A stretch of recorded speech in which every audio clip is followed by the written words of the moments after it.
Bom dia a todos, hoje é dia 7 de janeiro de 2017, já vou desejando um feliz ano de 2017 aqui para todos.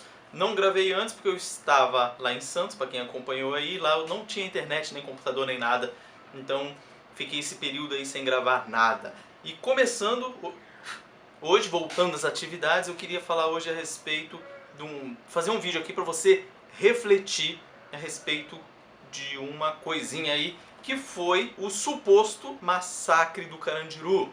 Então já vou te dizendo, você foi enganado. Não existiu massacre do Carandiru. Existiu uma ocorrência de contenção, de rebelião no presídio do Carandiru, na casa de detenção em 1992.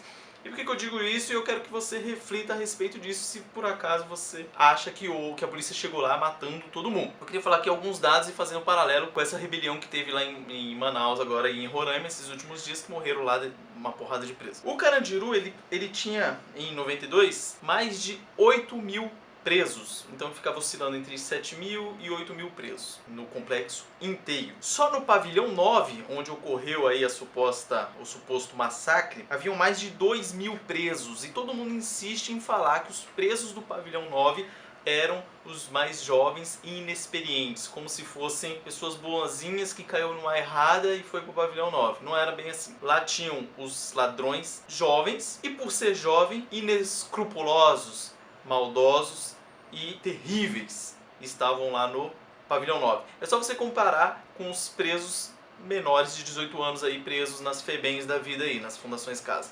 Você vê a impiedade desses presos comparado a outros presos mais antigos, mais experientes. Por isso que no pavilhão 9 ficavam supostamente os mais inexperientes, e no pavilhão 8 ficavam os presos mais experientes. Vamos lá. Só no pavilhão 9 tinham mais de 2.000 presos. Aí no Carandiru existia um pavilhão que era o 5, que dentro desse pavilhão existia um local chamado Amarelo, que era o tal do seguro.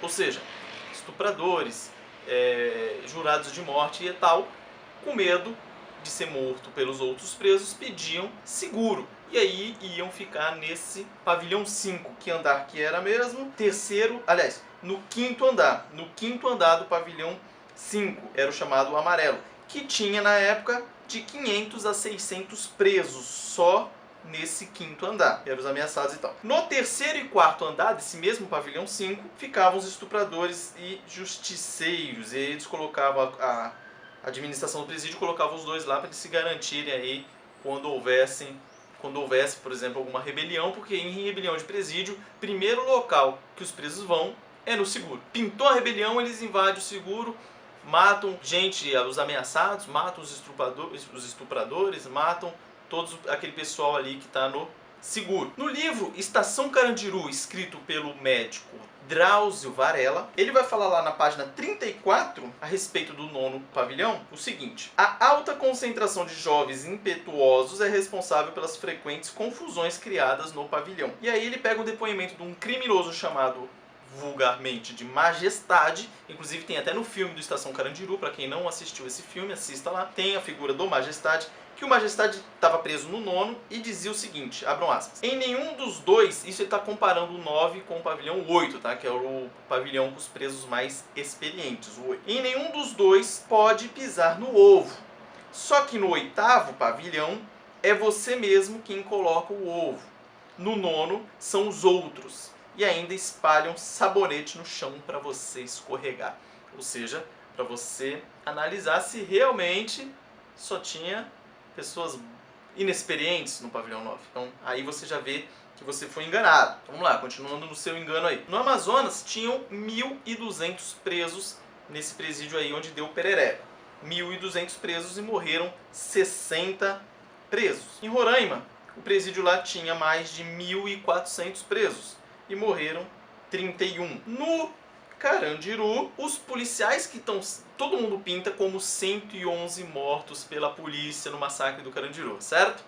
Você também foi enganado, porque são 74 policiais que estão sendo processados por 77 das mortes. Por quê? Porque as outras 34 foram os próprios presos que mataram, na facada e etc. Então, por que eu falo que é para você refletir nesse vídeo. Imagina a situação de você estar invadindo lá o presídio, para conter a rebelião, e eu pretendo no futuro próximo fazer um vídeo específico sobre o Carandiru, porque é muitos dados, é bem complexo o assunto. Mas você imagina, você é policial, você tem que controlar a situação ali dentro do presídio, rebelado, num pavilhão só. Lá tinham 9 pavilhões, certo? Todos muitos presos, e todos presos ali e todo o perereco ocorrendo no pavilhão 9, podendo ser espalhado para os outros pavilhões, certo? Então conseguiram conter aquela rebelião ali no 9º. E aí tá invadindo a tropa de choque sob o comando do coronel Biratã. E aí os presos explodem um bujão de gás que estoura os 2 tímpanos do coronel Biratã, e aí ele sai para ser socorrido. E a tropa continua sua missão. O próximo na cadeia hierárquica saiu o coronel Biratã, e o próximo assumiu. E aí continuou com a operação. Você entra num presídio que está com colchões pegando fogo, preso para todo lado, armados, com armas artesanais, com facas. Você está num ambiente restrito e fechado, então tá lá. Provavelmente alguém dos direitos humanos vai falar o seguinte: ah, você não pode atirar se o cara tiver com uma faca. É, faca mata. E se você está num ambiente apertado, é muito mais perigoso, certo? Então você está invadindo um local escuro. Os presos, tem vários relatos de que colocavam pregos ou cacos de vidro sujos com sangue de aidéticos para contaminar os policiais. Alagaram o local lá, tinha, segundo declarações do próprio coronel Biratã, uma quantidade suficiente para afundar o pé dos policiais com água, e aí eles pegam cabos energizados e colocam na água para dar choque, e aí mais o fator do gás e etc.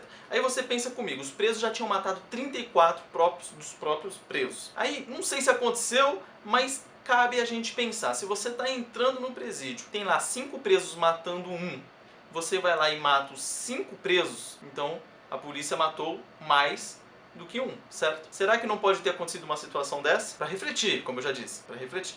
Tudo bem. Outra situação, você está invadindo, tem preso numa cela, você está invadindo, o preso voa com a faca na tua mão. Você vai esperar? Vamos supor que o preso está desarmado com um caco de vidro na mão, sujo de sangue aidético, e vem correndo na sua direção.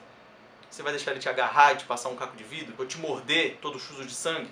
Não. Então, é isso que eu quero trazer para a gente refletir. E a respeito de rebelião em presídio e do que acontece dentro dos presídios, eu já vou aconselhar aqui você indicar esse livro do Estação Carandiru, do Drauzio Varela. Leia lá esse livro e você vai perceber que a solução dos presídios é simples. É botar essa cambada para trabalhar. Eles não gostam de trabalhar. Os presos que vão para lá, eles gostam de ter vida mansa, vida boa. Então coloca o cara para trabalhar, ele não vai querer ir mais para lá. Você lê pelo livro lá do Drauzio, a maioria dos relatos dos presos que ele ouviu lá, enquanto ele trabalhava lá, a maioria falava isso.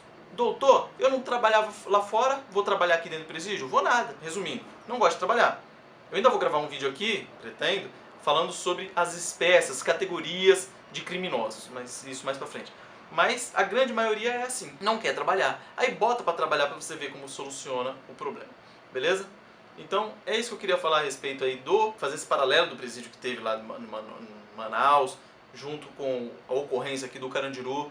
Tira da cabeça que houve massacre do Carandiru, que não houve massacre do Carandiru. Os policiais fizeram o que deveriam ser feito para conter a rebelião. E, proporcionalmente falando, vocês veem que foi menos do que essas mortes que estão falando em Manaus, lá dos 60 mortos, certo? Manaus eram muito menos presos e morreu muito mais gente. No Carandiru, muito mais presos e aí morreu uma quantidade. Mas aí você faz um paralelo para você ver que não fugiu muito.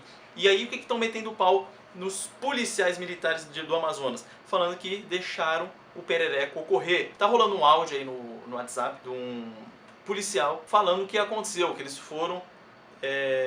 os presos foram em direção à guarda e os policiais tiveram que ficar trancados dentro de uma sala e graças a Deus chegou o apoio de outros policiais e aí conseguiram conter a rebelião. Mas aí todo mundo falando que os policiais não invadiram e deixaram acontecer. Então você vê que situação complicada é essa dos policiais. Se eles entram, são condenados. Se não entram, são condenados. Então todo mundo condena policial.